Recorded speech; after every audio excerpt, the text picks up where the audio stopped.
जिंदगी का सफर सुहाना हो, इसके लिए सावधान रहना जरूरी है।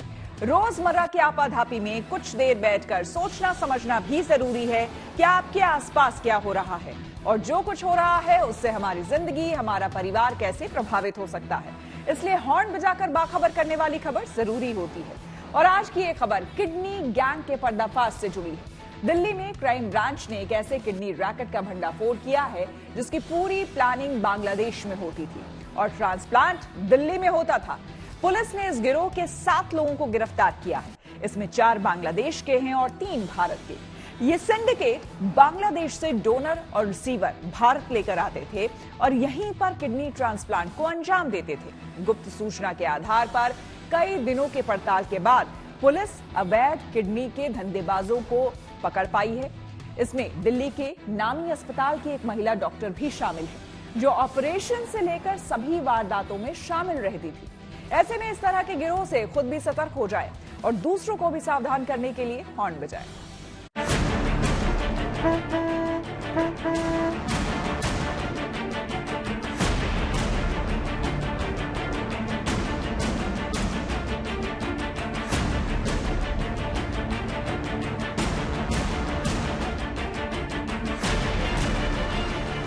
दिल्ली पुलिस की क्राइम ब्रांच के गिरफ्त में दिख रहे ये शातिर अवैध रूप से किडनी के ट्रांसप्लांट के धंधे में शामिल थे। दिल्ली पुलिस ने राजस्थान पुलिस की गुप्त सूचना के बाद इस गिरोह का भंडाफोड़ किया है। इस वारदात यानी किडनी के लेन देन की पूरी स्क्रिप्ट बांग्लादेश में लिखी जाती थी और अंजाम यानी ऑपरेशन दिल्ली में किया जाता था। इस खेल में शामिल रिसीवर और डोनर दोनों बांग्लादेशी होते थे, इसलिए किसी को शक भी नहीं होता था कि रिसीवर और डोनर एक दूसरे को जानते तक नहीं। इसी तरह से बड़े आराम से किडनी का रैकेट काम कर रहा था। इस सिंडिकेट में एक महिला डॉक्टर भी शामिल थी जो ऑपरेशन से लेकर हर काम में गिरोह की मदद करती थी। वो पूरा ही इसमें एक तरह से संलिप्त थी क्योंकि वो उनसे डायरेक्ट टच में रहती थी, जो कि ये एजेंट्स थे का काम करते थे जैसे लाने का, और आगे उसमें पूरा किडनी का ट्रांसप्लांट होना और पूरा वो सारा मतलब उन्हें पता था कि ये रिलेटिव नहीं है। जी बिल्कुल। दिल्ली पुलिस ने किडनी रैकेट मामले में 7 लोगों को गिरफ्तार किया है, जिसमें महिला डॉक्टर विजय कुमारी के अलावा गिरोह का सरगना रसेल भी शामिल है। गिरफ्तार आरोपियों में 4 आरोपी बांग्लादेशी हैं जबकि 3 भारतीय हैं। बांग्लादेशी नेशनल्स की किडनी ट्रांसप्लांट कर रहे थे, जिसमें कि पेशेंट भी बांग्लादेशी नेशनल था, डोनर भी बांग्लादेशी नेशनल थे। इसमें उनका जो मास्टरमाइंड था रसेल, उसको गिरफ्तार किया गया है। टोटल अभी तक 7 गिरफ्तारी हुई हैं, जिसमें कि बांग्लादेश के 3 थे, एक उनका ट्रांसलेटर था और एक डॉक्टर और डॉक्टर का स्टाफ। ये पूरा खेल 2019 से चल रहा था। किडनी लेने और देने वाले दोनों बांग्लादेशी होते थे, इसलिए किसी को शक भी नहीं होता था कि रिसीवर और डोनर एक दूसरे से अनजान हैं।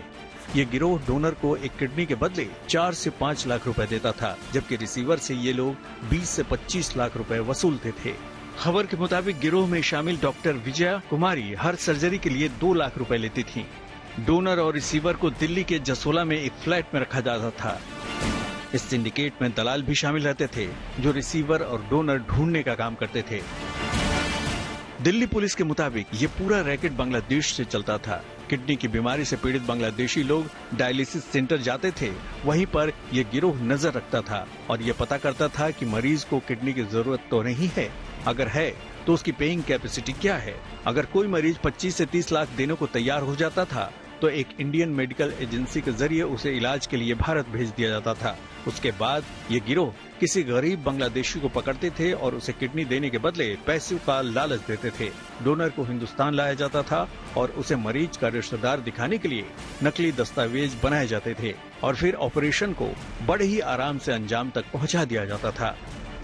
दिल्ली के एक बड़े अस्पताल की महिला डॉक्टर विजय कुमारी नोएडा के एक अस्पताल में इस गिरोह से जुड़े हुए 15 से 16 ट्रांसप्लांट को अंजाम दे चुकी हैं। रैकेट का खुलासा होने के बाद अस्पताल ने डॉक्टर को सस्पेंड कर दिया है। अस्पताल का कहना है कि हम पुलिस की जांच में पूरा सहयोग करेंगे।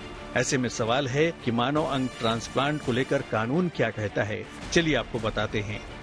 मानव अंग ट्रांसप्लांट का कानून मानव अंग प्रत्यारोपण अधिनियम 1994 को संसद में पास करके मानव अंगों के ट्रांसप्लांट की अनुमति दी गई थी।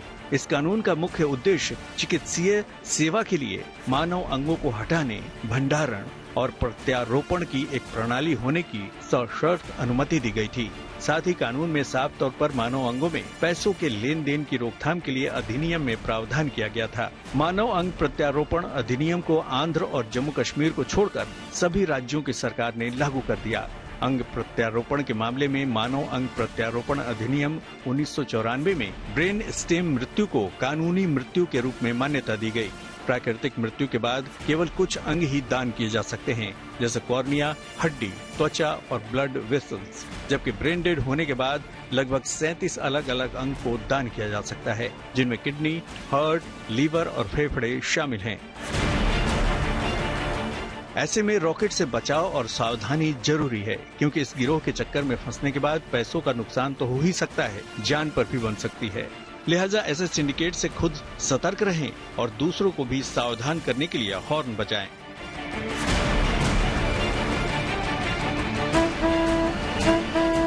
Himanshu Mishra, Delhi, good news today.